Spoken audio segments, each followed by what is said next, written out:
Cuando escuchamos 14 de julio, muchos piensan en fuegos artificiales, desfiles militares en París o turistas tomando fotos frente a la Torre Eiffel. Pero detrás de esa postal está una de las fechas más simbólicas de la historia moderna, la toma de la Bastilla en 1789, el estallido que marcó el inicio de la Revolución Francesa. Ese día, un pueblo harto de desigualdad, hambre e injusticia tomó las armas y derribó algo más que una prisión, derribó siglos de absolutismo. La Bastilla no era solo una fortaleza con presos, representaba el poder opresivo del rey. Su caída fue un mensaje directo: el pueblo ya no temía, estaba dispuesto a cambiar el rumbo de su historia.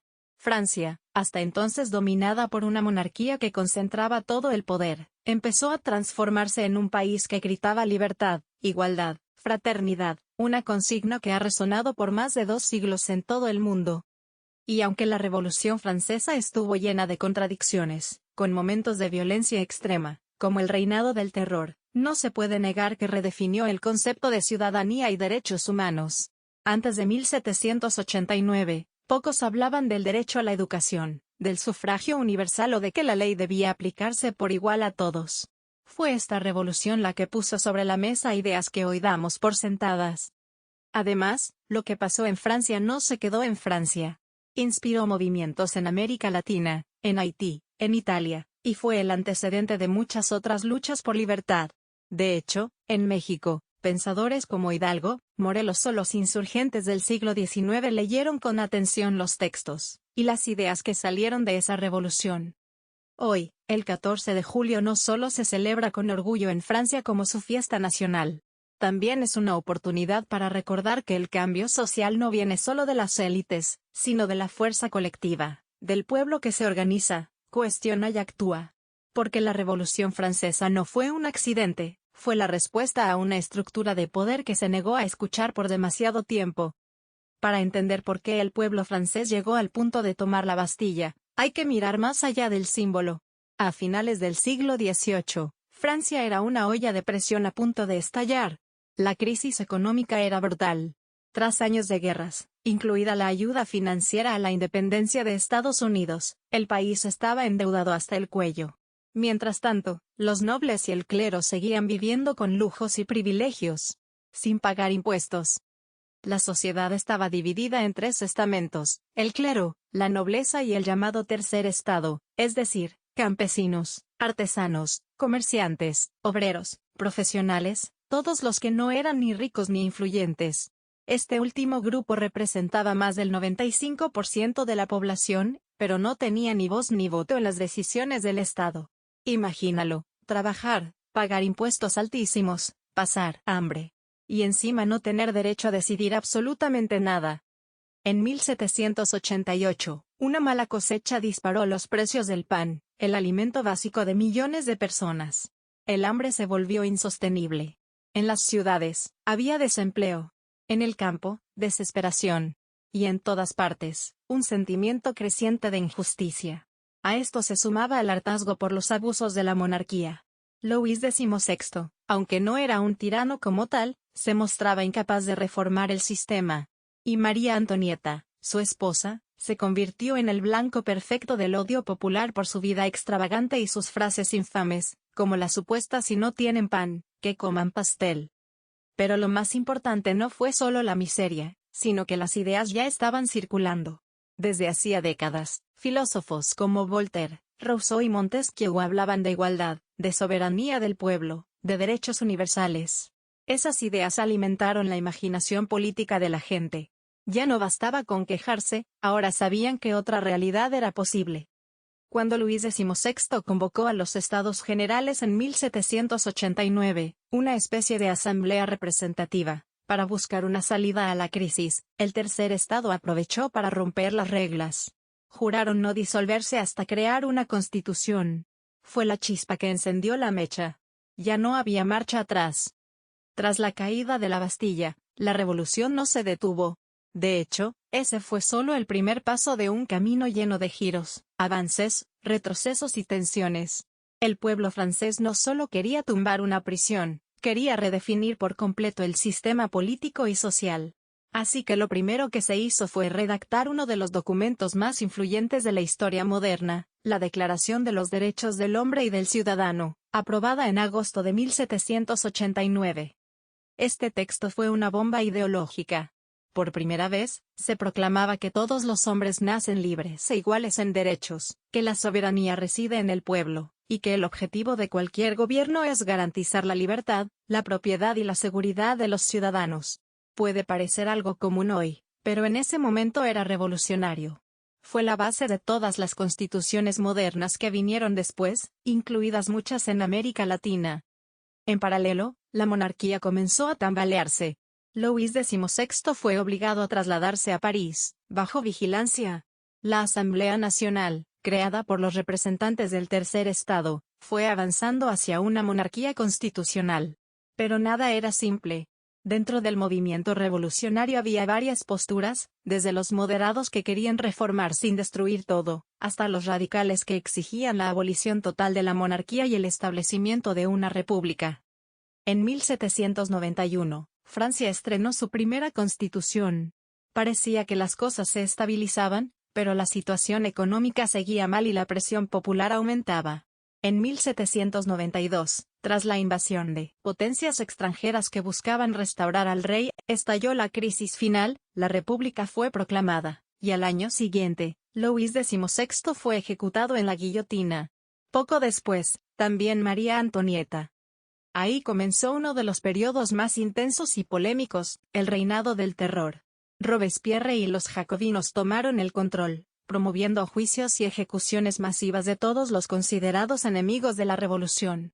Fue un tiempo de excesos y miedo, donde incluso antiguos revolucionarios acabaron perdiendo la cabeza, literalmente, bajo la misma guillotina que habían promovido. Pero a pesar del caos, la semilla de la democracia moderna ya estaba plantada. El pueblo francés había probado que podía organizarse, legislar, y resistir al poder absoluto. El mensaje era claro: la soberanía no vive en un palacio, vive en las calles. La Revolución Francesa fue más que un asunto interno de un país europeo. Su impacto se sintió, y se sigue sintiendo, en todos los rincones del mundo. Las ideas que surgieron de ella cruzaron fronteras, prendieron llamas en otras sociedades y modificaron para siempre el mapa político del planeta. Ninguna otra revolución había cambiado tanto la forma en que las personas entienden el poder, la libertad y sus derechos. Uno de los primeros lugares donde el eco fue más fuerte fue en América Latina.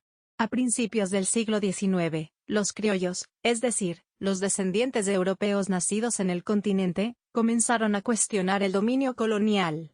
Las noticias sobre los derechos del hombre, el fin del absolutismo y la posibilidad de organizar un gobierno desde el pueblo inspiraron a líderes como Simón Bolívar, José de San Martín, Miguel Hidalgo y José María Morelos. En sus discursos y proclamas, las ideas francesas están presentes: la soberanía del pueblo, la igualdad ante la ley, la lucha contra la tiranía. Pero no solo las colonias se sintieron tocadas por ese espíritu. En Haití, los esclavos tomaron el ejemplo y, liderados por Toussaint Louverture, iniciaron la primera gran revolución antiesclavista del mundo moderno. Fue tan potente el cambio que Francia terminó aboliendo la esclavitud en sus colonias, al menos temporalmente. Eso también derivó en la independencia de Haití, que se convirtió en la primera república negra independiente del mundo. En Europa, la revolución provocó un efecto dominó. Los reyes temían que sus propios pueblos siguieran el ejemplo francés. Por eso, muchas monarquías se unieron para combatirla militarmente. Pero fue inútil. Las ideas ya estaban sembradas. En los años siguientes, muchos países adoptaron constituciones, limitaron el poder de sus reyes o incluso abolieron las monarquías. Más adelante, cuando Napoleón Bonaparte tomó el poder, exportó muchas de estas ideas por la fuerza. Aunque él mismo se coronó emperador, sus campañas militares sirvieron para derrocar antiguos regímenes y promover códigos civiles modernos, sistemas de justicia y administración pública inspirados en los principios revolucionarios. En el fondo, la Revolución Francesa no fue solo un evento político, fue un cambio de paradigma. Enseñó que la historia puede ser escrita por la gente común cuando decide actuar, que las estructuras injustas no son eternas, y que un cambio profundo, aunque conflictivo y caótico, puede abrir nuevas posibilidades para la humanidad entera. Han pasado más de 230 años desde la toma de la Bastilla, pero la Revolución Francesa no ha dejado de hablarnos. En un mundo que sigue enfrentando desigualdades, crisis de representación política, violaciones a los derechos humanos y abusos de poder, las preguntas que surgieron en 1789 siguen vigentes. ¿Quién debe gobernar? ¿Cómo se garantiza la justicia? ¿Qué significa realmente ser libre? Uno de los grandes legados de aquella revolución fue demostrar que la ciudadanía no es pasiva, es activa, crítica y participativa. La idea de que todos tenemos voz, voto y derechos no siempre fue una obviedad. De hecho, es una conquista. Y como toda conquista, debe defenderse y ejercerse. La Revolución Francesa nos recuerda que la democracia no es un regalo, es una construcción diaria. También nos enseñó que el cambio social no es sencillo ni lineal. La revolución tuvo luces y sombras, logró avances impresionantes en temas como derechos civiles, pero también pasó por momentos de violencia que invitan a la autocrítica. Nos deja una lección poderosa: no basta con cambiar estructuras, también hay que cuidar cómo se hace. El fondo importa, pero el método también. En la actualidad, muchas de las tensiones que vivió Francia siguen presentes: la concentración del poder, la desconfianza hacia las élites, el malestar social, la lucha por la igualdad, la exigencia de transparencia. Basta mirar las protestas en distintas partes del mundo, desde Chile hasta Hong Kong, para entender que la energía transformadora del pueblo sigue viva. Y en México, no es la excepción. Aquí también hemos tenido procesos revolucionarios, luchas por justicia, reformas constitucionales, exigencias ciudadanas. Pero muchas veces olvidamos que nuestras libertades actuales nacen de procesos históricos similares al francés, donde la gente alzó la voz para construir un país más justo. Por eso, el 14 de julio no es solo una fecha para los franceses. Es una oportunidad para reflexionar sobre la importancia de participar, de cuestionar, de exigir gobiernos que sirvan a todos y no a unos pocos. Recordar la Revolución Francesa es recordar que las ideas cambian el mundo, pero solo si nos atrevemos a defenderlas. Así que la próxima vez que veas una postal de París iluminada o una película con guillotinas, recuerda, ahí empezó una lucha que todavía nos toca.